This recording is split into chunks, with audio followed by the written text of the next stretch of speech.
Are there any drummers in the house? I play percussion. That's because you couldn't play anything else. Shut up. Come here, dude. Hey, man. Did you touch my drum set? Nope. It's just weird, because seems like someone definitely touched my drum set. Yeah, that is weird. 'Cause I didn't touch them. I am warning you right now, if you touch my drums, I will stab you in the neck with a knife. Not quite my tempo. It's all good. No worries. Here we go. Hey guys, be sure to subscribe to us on iTunes and leave us positive reviews. So if you could go leave us a nice 5-star review, it really helps out with the podcast. Also, it helps with our rankings. So if you're trying to find us, it's easier to. So 5-star reviews, be sure to go subscribe to the podcast. So go to your iPhone or your Android or whatever you use to listen to the podcast and just go hit subscribe. It's real easy. It takes like 3 seconds. So please go do that, and I will love you forever. Thanks. Hey guys, welcome back to the Drumheads podcast. My name is Daniel, and this is episode 77 with Art from DestroyADrum.com. Now, Art is he has his own drum apparel website. So they make these really rad shirts with, it's got a cool aesthetic. They're very raw. They're very I wouldn't say edgy, but they just have like a different look to them, and I like that. And so we had a wonderful conversation over Skype.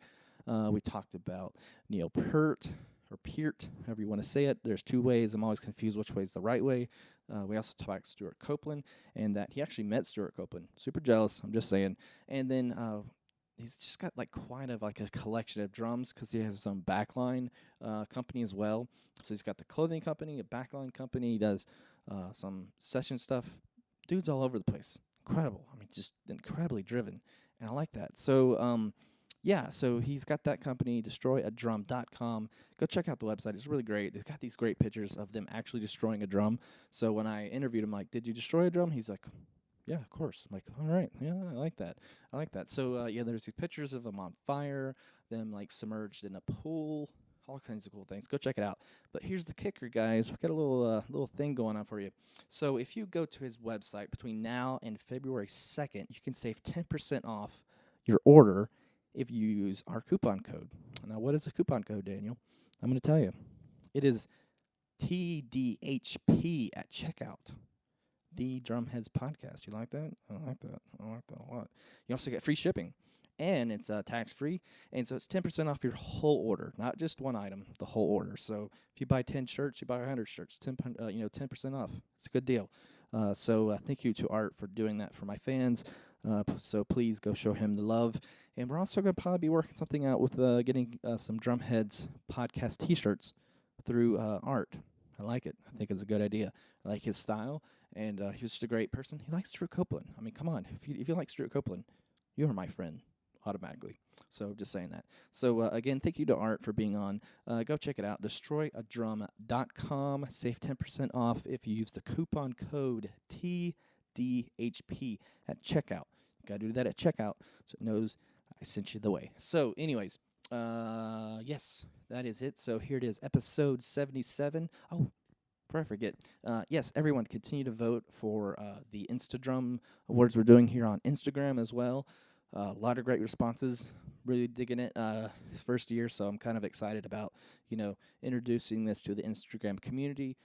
And just, like I said, seeing you guys' responses and all that is really awesome. It's like a fan-driven thing. It's all about what you guys say. So thank you to everybody who's doing that. Continue to do that. I haven't stopped the date yet because I'm still kind of working it all out. It's a process. So anyways, thank you for doing that. But here it is, episode 77 with Art from DestroyADrum.com. And if you're going to destroy a drum, be sure to do it on a crappy one. Don't do it on a nice kit. Don't do it on a Tama or DW kit. Go get you that, Craigslist or that CP or CB, whatever it was, junk kits. Do it on one of those. Don't do it on a nice kit. I mean, come on. Destroy a bad drum. There we go. There should be the thing. Destroy a bad drum. Anyways, here it is. See you guys.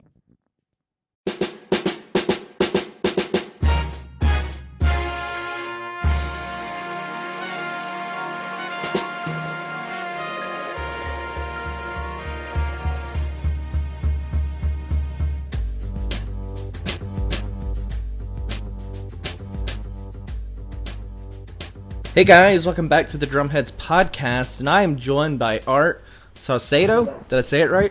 Perfect. Nailed it. Where's the symbol? There it is. Gong. Gong, yeah. So, how are you?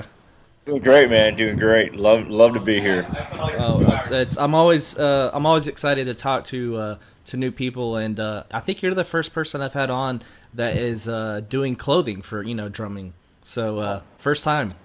That is awesome, man. Yeah. It's something that's just come about that I really think it's needing in the drum world. Something that's a little bit different than the rest of the guys. So I'm glad to be the first. Yeah. Cool. Yeah. And so for everybody who's listening, the name of your clothing company is Destroy the Drum. Destroy a Drum. Destroy a Drum. Okay. Yeah. Destroy Drum apparel, and yeah, you can find us at destroydrum.com on Instagram, Facebook, Twitter, all those great things, all those great outlets. Nice. Well, before we jump into that, let's just start off with your drumming background. So, did you come from a musical family, or are you kind of the only one? Yes. My father he's a guitar player, and man, when I was a kid, when I was about 6 years old, he built a studio behind our house, and he was recording a lot of artists. He would record his own band, and it was a really good professional studio that he had built. And I could just remember being a kid walking in there, and it was like, oh my gosh, not only were like guitars and basses and all sorts of things there, but there is a huge, like massive Neil Peart almost replica kit in the studio. Yeah, nice. So I initially actually started out playing guitar. He plays guitar, and I grew up with just about every style of music, from like Stevie Ray Vaughan to Sade to Pantera to Prince to Bowie to you name it. I'm pretty much into it. And when I grew up with that, he wanted to teach me guitar, and finally I was always used to playing it upside down. I was a lefty, but I would play it right style. Oh, okay, yeah. So I just gave up on that, and finally was like, you know what, I'm going to go behind these drums one day, and I'm just going to start pairing it up. And ever since then, it was just like that kind of feeling of, man, I love what this does to me. I love getting behind the drums and the feeling that you have getting behind there, just unleashing everything that you got. So I've been playing for about 14 years, and I grew up in a studio. I grew up with my dad recording artists left and right, recording his bands, and going to shows with him, and just seeing about just about every artist that I could imagine, and being able to have that ability to be 12 years old and walking outside to the back studio house in 4 a.m. and jump on some drums and just bang the heck out of them, and not have a problem with it with anybody, Nice. Yeah, that sounds amazing, because you come across two dynamics. You have people who come from no musical family like me, or the other spectrum, having a father who's a musician, and having all the equipment there for your using. So it's an interesting dynamic. And gosh, so when you started playing, did you want to play open-handed, or did you switch over to being right, or do you play left-handed? That is such a great question. I've only gotten that maybe not even a handful of times. I actually started open-handed. Oh, okay. I started, and it was just a regular right-handed setup, like a drum setup. Yeah. But I would play it open-handed, and I did that for probably the first 4 or 5 years of my playing drum set, because what initially started it off was getting into band around 6th grade, and I grew up in this area of town that you'd have to go 30 minutes out to actually get to a school that was relevant. It had a band hall and all that crazy stuff. So I remember when we went out to I went to apply for this school to get in, and started in middle school, and I was open-handed playing drum set for a year or two, and I was like, you know what, Dad, I don't really want to be in band, and I just love playing drum set. I don't want to do the whole percussion thing. And he was like, no, you're gonna get into it. You're gonna start off right. You're gonna play right. And he forced the band director. He's like, look, just sit him down and play for him, and forced the band director to see what I had. And he was like, all right, he got what it takes. Let's get him into it. So it was me playing drum set for like 2 years, and then jumping in there and starting out in the band like in 6th grade. So, okay. Yeah, but open-handed for sure. Yeah, it's very interesting, because there's some people like the guy I played bass with, for a long time. He was left-handed, but he started off playing. He played right-handed and stuck with it. Yeah. And I guess if you're going to your dad's studio, you don't want to be like, all right, hang on a sec, I'm going to move the hi-hat to the right side and play like this, Phil Collins style. You kind of yeah. So who was that first drummer that really kind of like stood out to you? Oh my gosh, it had to be, of course, Neil Peart. Neil Peart. Yeah, Neil Peart was just the man. I remember being a kid and going into the studio and hearing Subdivisions, and it was just so life-changing, because when you're in a studio and the walls are just like, the sound's right on you, and whenever like everything's being played overhead, you feel just so built up with emotion, because you can hear every hit and every lick. And for me, that was important, to be very particular as a player and have the ability to not only lay down the pocket, but also to get into there and just put in some incredible technique, So as a kid, growing up with something like that was just mind-boggling. It was life-changing. Like most of the kids I grew up with were like into like Lars Ulrich from Metallica. Yeah, Metallica, Korn. They're into really heavy players, and I mean, I'm really big fans of them as well. I've seen Metallica like 6 times, but I've seen Rush like 10. Oh, wow. So I saw them there for the 10th time on this last tour that they did. But Neil Peart started it all, and I just remember being a young player and being very particular about the way that I played. Like, I was very specific on writing parts and playing parts that defined who I was as a player. Just like when you hear that fill, or when you listen to that certain lick off of a Rush tune, like, okay, that's Neil. And when you those fills, those iconic fills, it's like, dude, that's him all the way. So I grew up and I started out as a drummer that was so meticulous and particular about how I played, what I played, and how I began to form myself as a drummer. Yeah, well, and and Neil Peart is one of those drummers who's very particular and methodical when he comes to his compositions. So it would rub off. Because I was a big Stuart Copeland fan, so like all of his stuff kind of rubbed off on me. So yeah. Yes, yeah, and that's the second guy.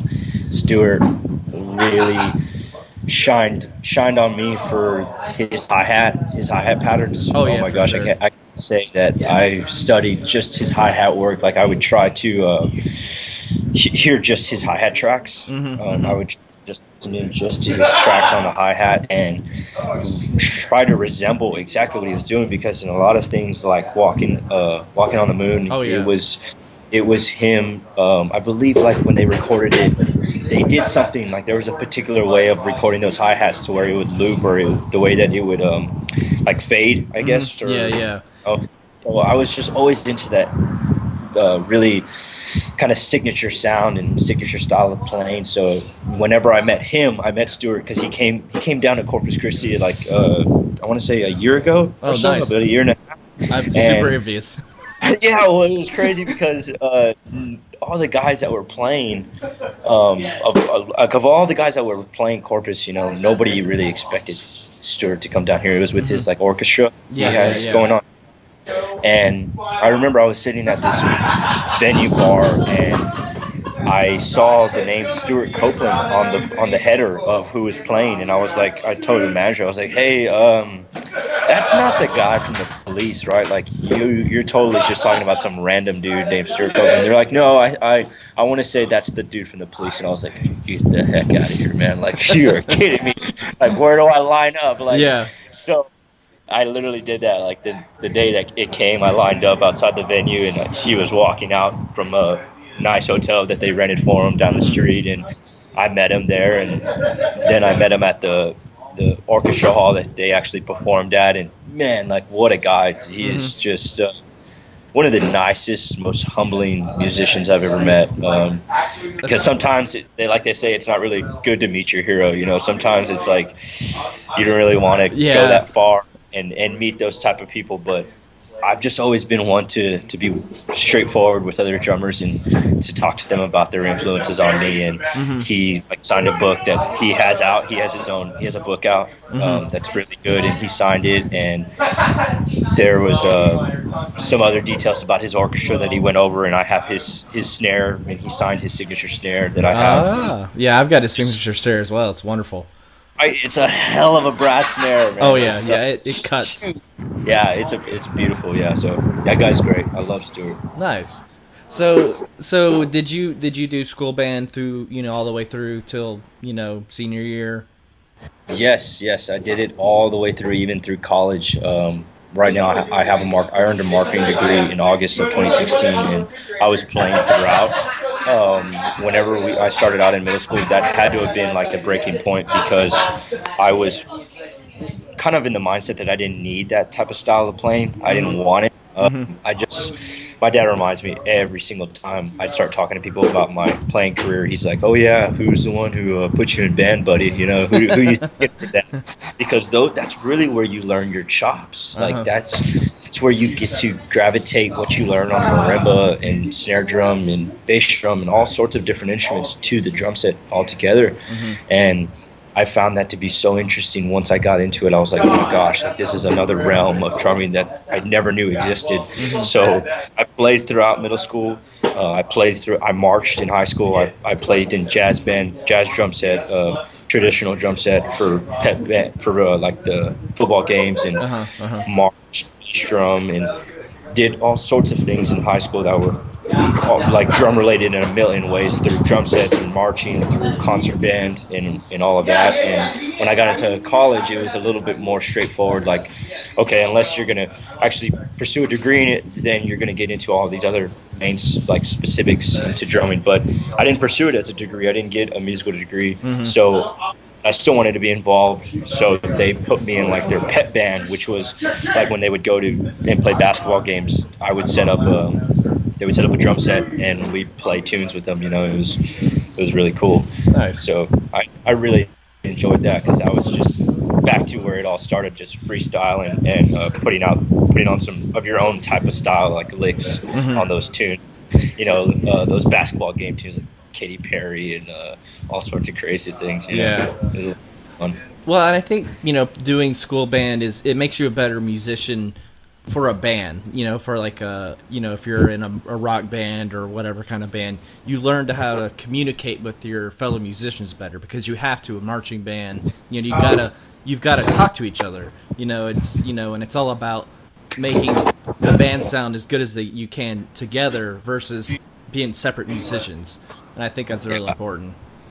Big time, yeah, and that was our main focus. We were a really tight drum line. We wanted to just be the best that we could possibly be in any drum line throughout Texas, because we would compete all the time. We had like an indoor drum line, and it was just constantly having to make sure that everybody was on the money when it came down to playing, whether it be marching or indoor drumming or anything like that. So the communications had to be there, but it also was great to improve on those fundamentals. Like, man, rudiments were just the key. Nice. Did you do any like garage band stuff with your friends, outside of that? Or? Yeah. Whenever, because my dad had the studio, so since my dad had a studio, I would always bring my friends over and we'd always jam. We would always play, and it just got to the point that I would go and play with my friends so often that I would actually have to move the drum set, lower it at that time. Whenever I would bring, lower the cymbals, angle the tones differently and all that. And I remember when I was a kid, my dad would have artists in there, and he would have people that were recording in there. And I was a kid, and I remember telling him, like, don't touch the drums, like, just leave them the way they are. I got them perfect. Like, the cymbals are angled perfect. The toms are great. Like, don't touch them. And every time they'd have to move them, of course. But that was the thing. Like, my dad was just so open-minded to music, and he wanted me to explore anything I could. So I was always jamming, you know. And what's funny about that is most of my friends weren't musicians. Some of them dabbled here and there, but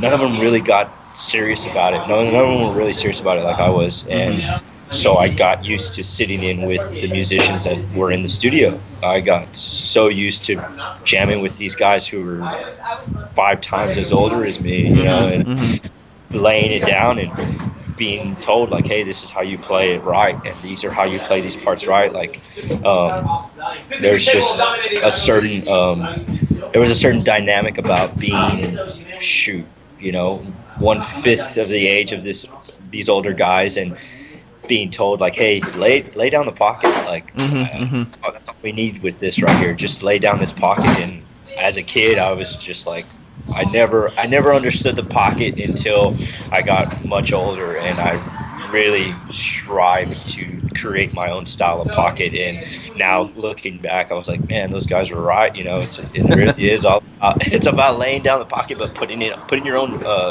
taste on it, you know. Yeah, for sure. Well, and you know, when you're young, it's hard to get out of that mindset of like, I have to, you know, I gotta show off, I gotta do all the flash and everything, you know. And you know, I'm 33, so it's like now I understand the pocket, you know, pretty good. So it's got to grow on you. Yeah. So cool. So you graduated with a marketing degree. So is that how, you know, your company came about? Was, you know, just wanting to market, you know, drum apparel to drummers, or how did that all come about? Destroy a Drum came about because I was auditioning for a really, really popular band here and locally, and they play all over Texas. And I didn't even get to audition yet before one of the guys had told me they had seen me play, because I'm a freelance player. So you know, I get hired to go play out-of-town gigs. I'll get hired to play local gigs left and right.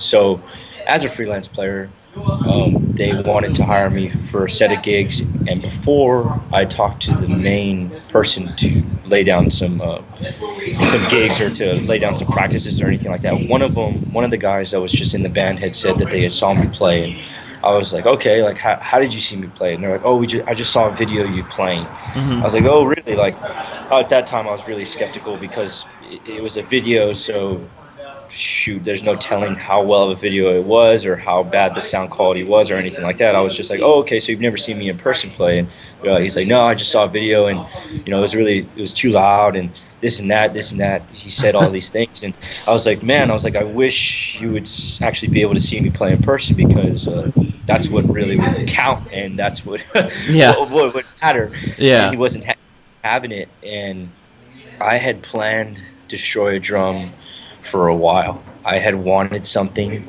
an apparel brand of some kind that really represented how I played, and I had a lot of friends that would create apparel companies. I had more than a handful of friends that created apparel companies for their own thing and for their own spin on things. And I would always ask them, like, hey, can you throw a drum on there, or like anywhere? I don't care how it is or how it's integrated. Just put a drum on one of your shirts that you're coming out with later. And none of them would do it. And for good reason, you know, that just wasn't their thing, or wasn't the style that they were going for. So I got really upset with that. And then with the whole, like, you know, I kind of saw you play, and it was, you know, it wasn't a legitimate show that they were actually attending to see me play, and just people assuming that just because they saw a video, like, they knew how I played. It was aggravating, I'll have to say, to be honest. It was aggravating to be told, like, as a drummer, like, oh, I know how you play, but I haven't seen you play. So with all that building up and with all the planning, I wanted that apparel company so bad that finally, whenever I was in my last semester of college, I was like, you know what, I'm going to do this. I'm going to create this, and this is what I'm going to do.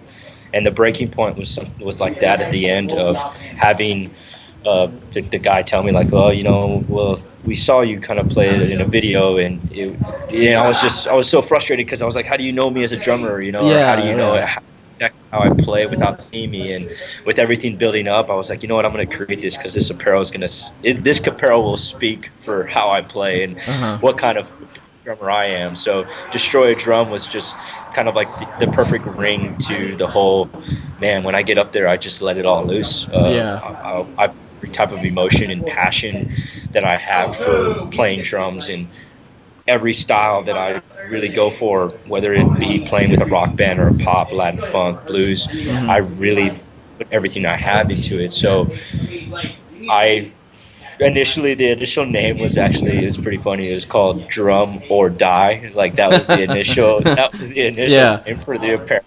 Because it was like, all right, yeah, hardcore, drum or die. But then I was like, no, that's not really anything somebody would want to wear. Or I don't want to get sued by. Yeah, I don't want to get sued by Funny or Die. Yeah, it's like it's one word. So, come on. Yeah.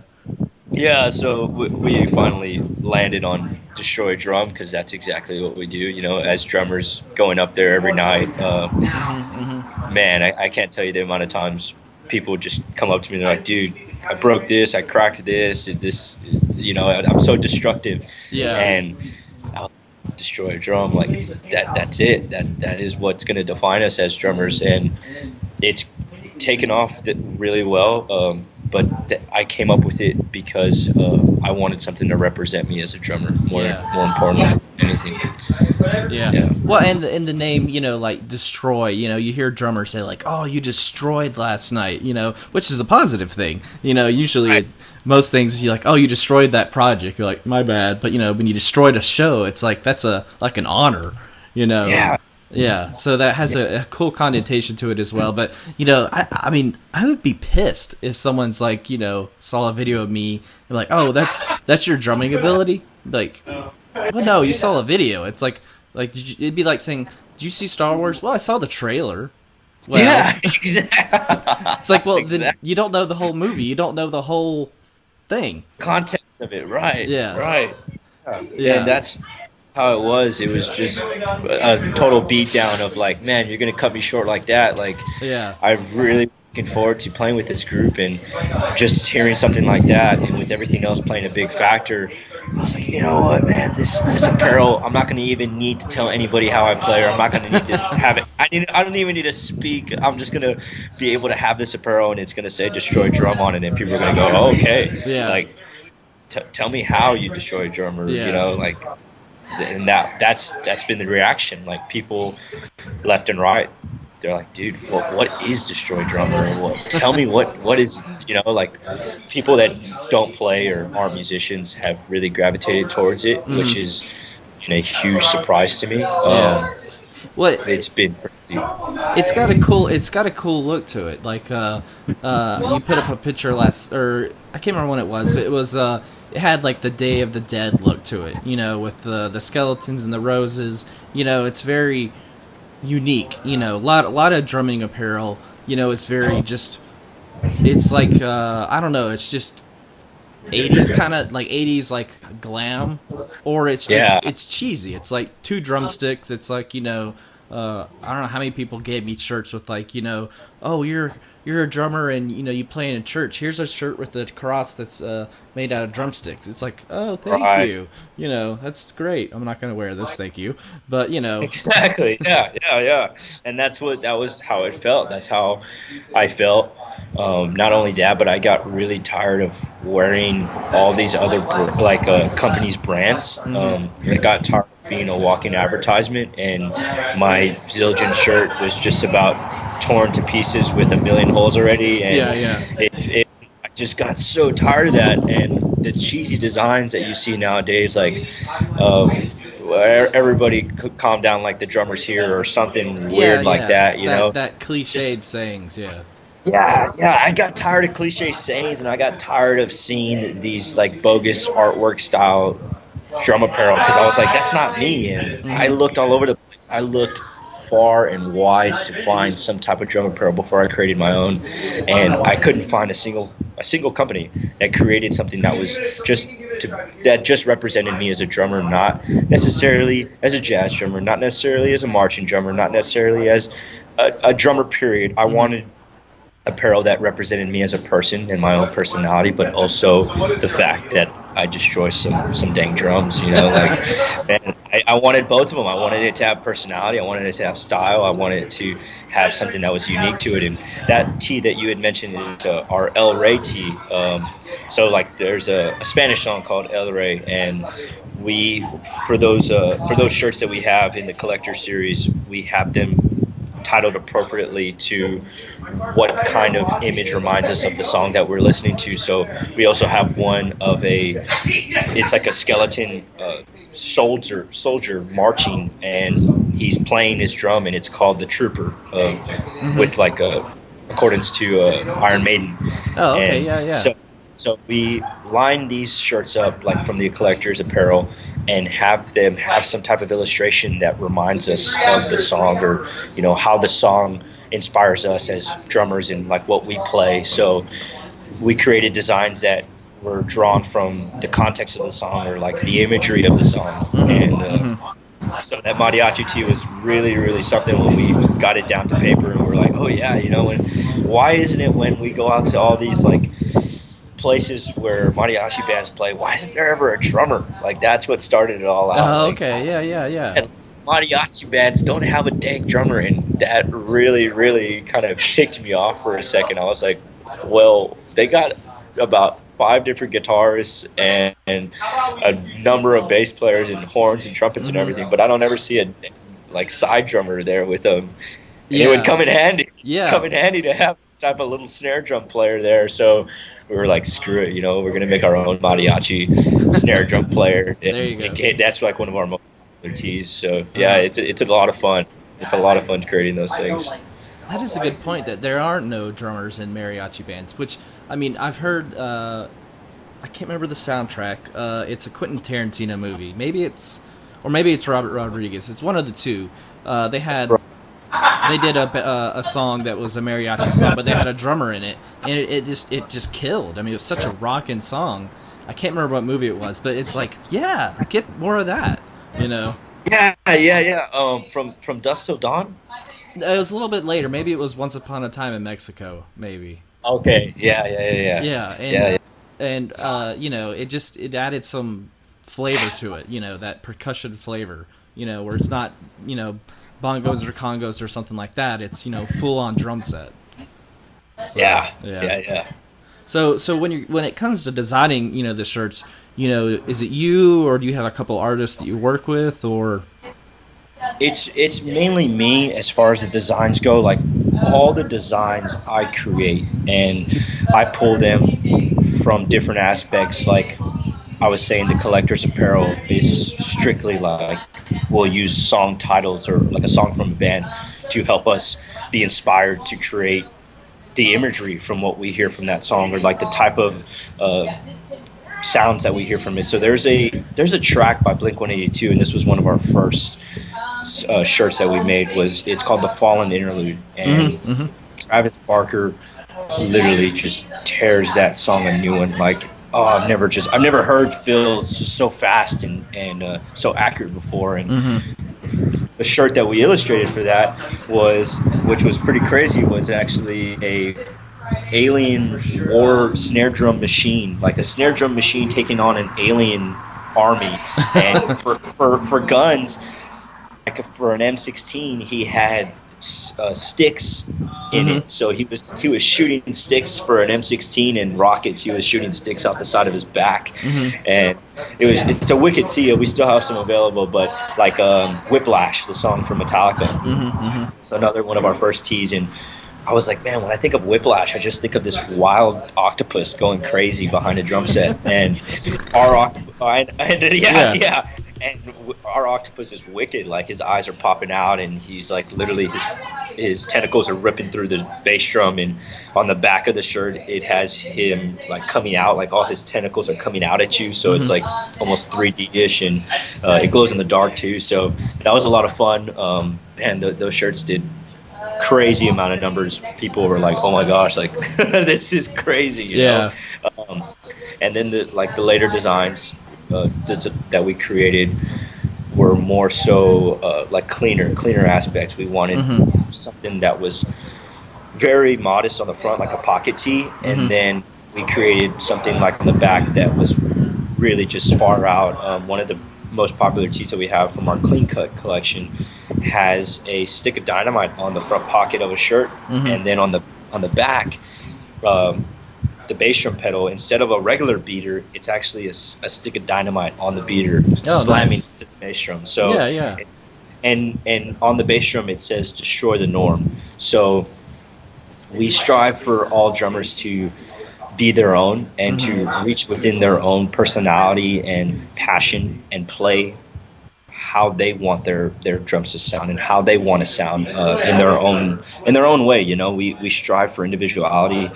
So destroy the norm, destroy with passion, and destroy what you love were the three sayings that we had in this newest collection that we put out, and we just kind of gravitated with each of them. The destroy the norm, like I said, has the stick of dynamite as a bass drum beater going into the bass drum, which was like, oh, we loved that. And destroy what you love has like sticks ripping through a snare drum, and you can see the head like pulled out, like ripped wide open. It's like blowing out. Yeah. And destroy with passion has like two broken drumsticks within the name, and it's something that, you know, a lot of drummers can relate to. And not only that, but when we're thinking about style, we also want to keep in mind that, you know, some people really just want a basic pocket tee. So we have it in the front, and then we have like the really nice artwork in the back. And so I made sure that when I was designing these tees that it really fit the need of your everyday drummer and then your everyday casual wearer that just wanted something to represent their personality. Yeah. Which is good from, you know, a marketing standpoint. You want to, you know, as much as you want to reach the drummers, you want to reach a broader audience as well, you know. So even if you're a non-drummer or a non-musician, you can wear this shirt and be like, yeah, I just like it because it's cool, you know. Yeah, and that's been the reaction, and I cannot say how amazed I am at the amount of people that I talk to all the time that either show up at our pop-up shops and buy merch or buy it online, and I'll reach out to them and I'll say, hey, you know, thank you for your purchase, but tell me, do you play drums or are you a musician? And I've found that over 50% of the time they're like, no, I just love your story, you know, I love the story behind the company, I love the artwork, and it's reached such a broader demand. You know, even though we're based out of Corpus Christi, Texas, we've shipped to California, Chicago, Utah, Indonesia, Japan, New York. Do you do a lot in South America? Because I know my audience, it's weird how social media works. The U.S. is my biggest country, but after that, it's Brazil is my second biggest following. And I'm not Brazilian, but, you know, I'm a Italian/Arab/Greek, so you know, I don't have any Brazilian in me whatsoever, but I have a huge following down there. And then Rio and São Paulo are my two biggest cities for followers, you know, so it's it's such a weird, you know, how the internet connects us in such unique ways. So, yeah, I was just curious if you do a lot in Brazil and South America, or not yet. Not yet. We've talked to some as far as in South America because of shipping and all of that has to play a really big factor. Like that Indonesian order just got in last week, and we shipped it out in the beginning of December. So it takes an incredible amount of time for things to go across overseas, and sometimes that is a deciding factor for most people. But we've been working on some easier shipping processing because, man, it takes them 2 months to get their stuff way out there. Yeah, especially, you know, foreign stuff, because I remember selling something on eBay. It was going to Russia, and it took 2 months. I was like, is this thing ever going to get to the people? And it got to them. I'm like, oh, okay, cool, you know. Yeah. Well, cool. Well, so, you know, switching topics, I guess, a little bit, but, you know, what gear do you like to use? What drums and whatnot? I actually also own a backline company, a backline rental company called Drums Unlimited, and the biggest artist that we've done is a private party for the Beach Boys when they were in town. Oh, nice. And I rented and teched that show, and it was a great show. But personally, I own my own backline company, a DW Collector's Kit, a Thomas Star Classic, Thomas Superstar, a PDP Concept, the wood hoop kits that came out. Oh yeah, But those are sweet. they're sweet, but I got mine in die-cast tubes instead of the wood hoops. Okay. So I loved the natural shells, but I wanted them with die-cast tubes, and I got it in a 26 kick, 13 rack, and then 14, 16, 18 floor. Oh, okay. Big drums. Yeah, really big ones. Because my last kit is a Gretsch Catalina in a jazz setting, like a 18-inch kick, 12 and 14 tom. And I use that live mostly, and I love that little kit because I put die-cast hoops on the toms and the snare as well, and that thing can just crank. It's just a beast. So I play a little bit of everything. I own about a little over 38 snares, professional top-of-the-line snares. Oh, wow. Nice. So anything from like your Neil Peart signature snares. I have like the Edge. I have the Snake 3 Snakes and Arrows. And then a ton of signature snares from like Vinnie Paul, Stuart Copeland, DW Brass, DW Copper, just your Sledgehammer, Fibes, just a little bit of everything. I think I have a picture right here on me. It's like a Fibes, the Tom Lars Ulrich signature, a Spawn acrylic, Park Pie acrylic, DW wood hoops, and Thomas Star Classic, but being a birch, and just a ton of really great snares that I've had over the years. Nice. What about cymbals? Cymbals, I have on a complete set of Zildjian, Meinl, and Sabian, top of the line as well. So Meinl, I just recently got that full set a couple of months ago, and that was like your Byzant series, so like a 22-inch dark, 15-inch dark hats, a full Byzant series, and then on the Zildjians I've used mainly K's and A customs, K customs, and A's and A customs, and then the Sabian, I'll use Sabian live for the most part because I really like how they decay. I like how they're not really a really loud cymbal. Sabians, and they're really popular among gospel drummers just because of the way that they sound in a mix. I love the way Sabians sound in a mix, so I'll use them live. And right now I've been using for like the past probably 3 years is a Jojo Mayer Omni Ride 22. Oh yeah, that one's sweet. Yeah, I love that ride because I can really lay into it when I'm like at a blues gig or any type of gig really, and whenever I just need it as a ride. And that bell is just killer, man. I'll use that and I'll whip that out anytime. But Sabians, Zildjian, and Meinl are mainly what I work with. And as far as like hardware goes, I'll always trust like DW9000. Rock solid. And the heaviest of hardware as well.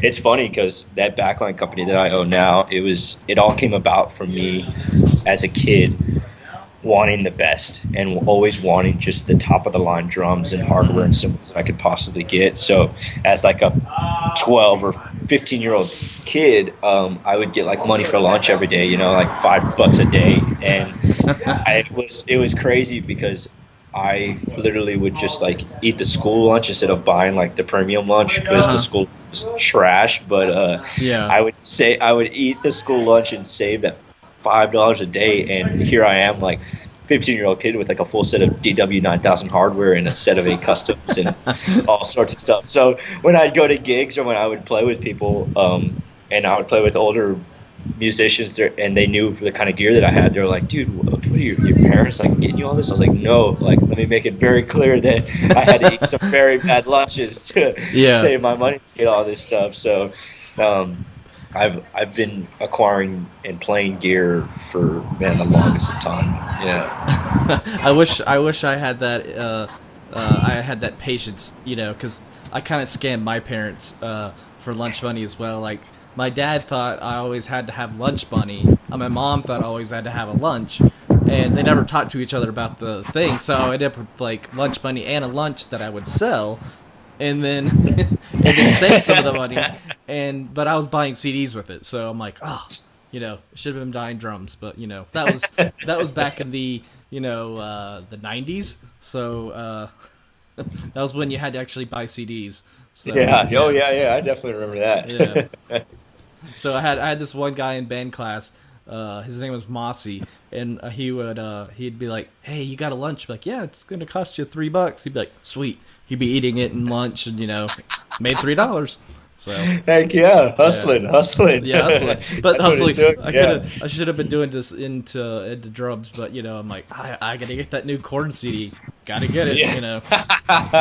That's how I was with like the newest K that came out, or the newest like had to have snare drum, and man, those Neil Peart snares are not cheap. So it was like it was me like not eating for days at a time and just literally having the most worst like lunches ever to finally be like, okay, I've saved up for the past 4 months, I can finally go out and get this thing. And I mean, I still have them, and it's just like it's been that way ever since. I'm actually really glad I did that, because now like going into like getting a new vehicle and doing all these adult-like things with bills and everything, it's like, oh my gosh, I can't imagine if I would have waited and had to file this now. Like, I'm glad I knocked them out way back then. Yeah, it's like, it's all right. You have your parents be like, are you losing weight? Be like, no, I'm fine. Yeah, that's exactly what was going you got on. You got your aunt like, Mita, look at him. Look at him, Yeah, and what's worse is I'd come home one day with all this gear. Like, I would come home with this really, really kick-ass snare drum, and they'd be like, well, where did you get that? Like, there hasn't been a birthday or anything going on. And I was like, well, I've been saving my money. And they're like, what money? You don't work? Like, what are you doing? Like, what are you selling on the side? Like, I was like, no, I've been saving all that lunch money. So, nice. Yeah, it was always fun coming home and seeing my mom's face. Like, where in the heck did you get that, and how did you pay for it? I won the Modern Drummer giveaway this month 5 times in a row. Dang, yeah. Oh man, I kind of just had all this sent to me based on a contest. yeah, nice. So are you playing in any bands right now, or? Yes, right now locally, I play in this trio called the John Cortez Band, and it's basically like a Stevie Ray Vaughan, Jimi Hendrix cover band. Yeah. Nice. So I've been doing that. I had some original bands. I had like about 2 or 3 original bands a year and a half ago, and we did the whole recording thing and made all that happen. And like, I was a female vocalist both times in the band, and man, every time it was just like we had what it what it took to make it, because of both of them just having extraordinary pipes. Like a female vocalist just change everything once you get on that stage, and people aren't used to just seeing the average guy up there. But things come up, like, man, people's lives just go in different directions, and it's like, man, just couldn't keep it going. So right now I just freelance for like cover bands and bands that actually get paid around here, because man, it's hard being in a full original band, and people just over here at least don't pay for that kind of thing. It's always the cover bands really sticking around the most and actually being wanted by all these bars, so that way everybody comes out and hears their favorite songs, basically. Yeah, I hear you. Well, and it's funny how life works, because I never thought in a million years I'd be doing a podcast, and you probably didn't think you were going to be running your own back line and your own clothing company. So it's funny, Yeah. And it's with me, why I started the podcast, because I couldn't play drums for a little bit, so I had to do something to keep myself from going crazy. I'm like, I'll start a podcast, and that's just how it works. Connect with drummers all over the place. Can imagine all over the world. Yeah, it's wild. It just keeps just blossoming. I'm like, what am I doing? I'm like, I'm just some guy in North Carolina. Why am I that interesting? But whatever.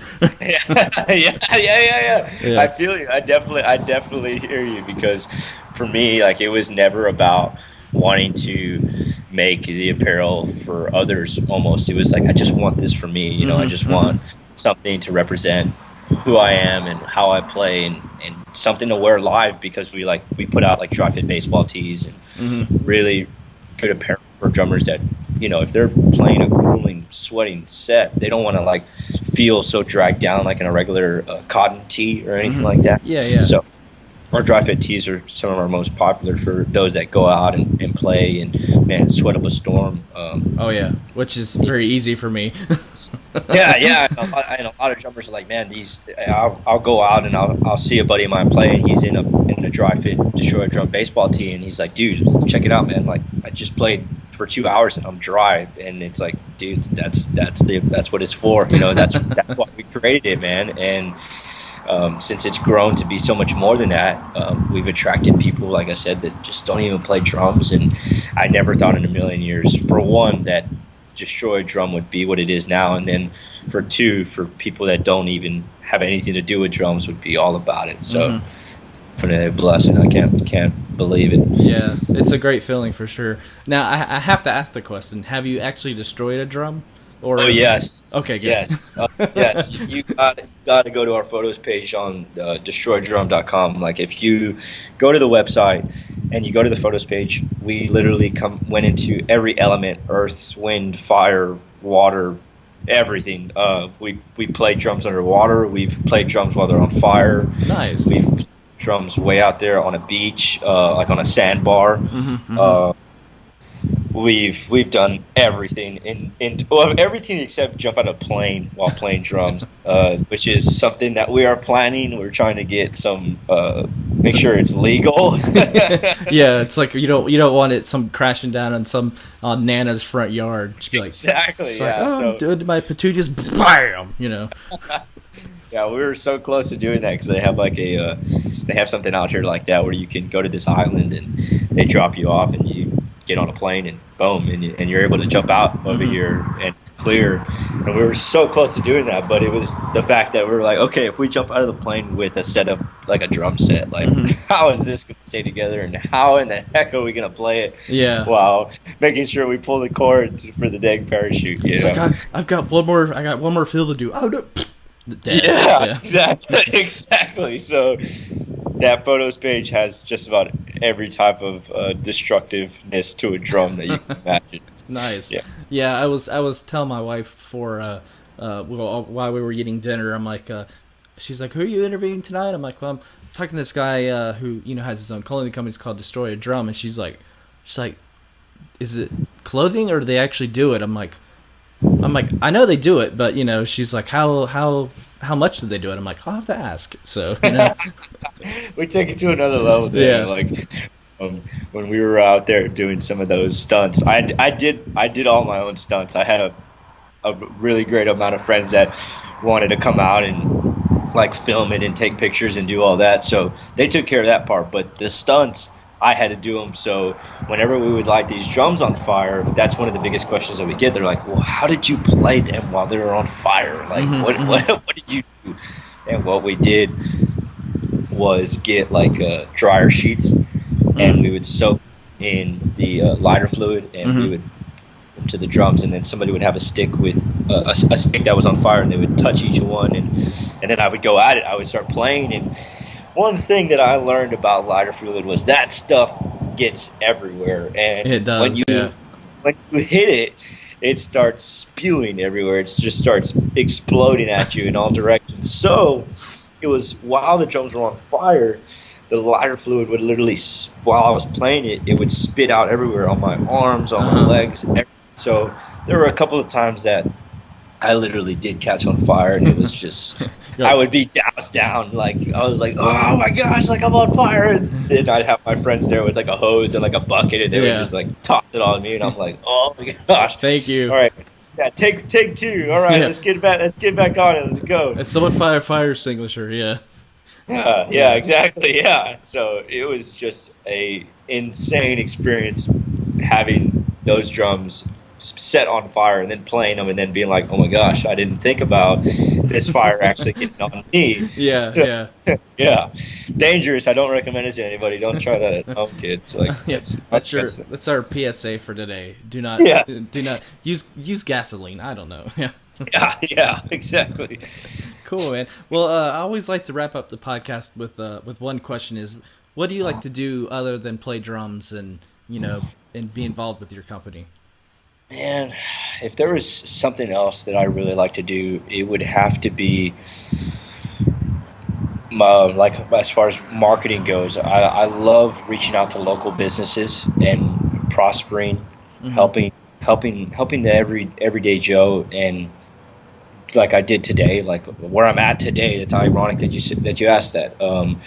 I offer like marketing consulting, and I love seeing a local business prosper. And these guys that I'm here at, this coffee shop that I'm here at, they needed some help with marketing and all that. And if there's something that I'm not doing drum related, it's something that I'm doing marketing related. And I love being able to cultivate ideas and get people to realize that, there's a way to form your passion for anything in life. And I give motivational speeches and I do all that. I did one at a collegiate school not too long ago, and if I'm not playing drums or if I'm not doing something with Destroy Drum Apparel, I'll always try to donate my time or give my time to those that really are trying to find their passion for something in life and help them out. Nice. Get going.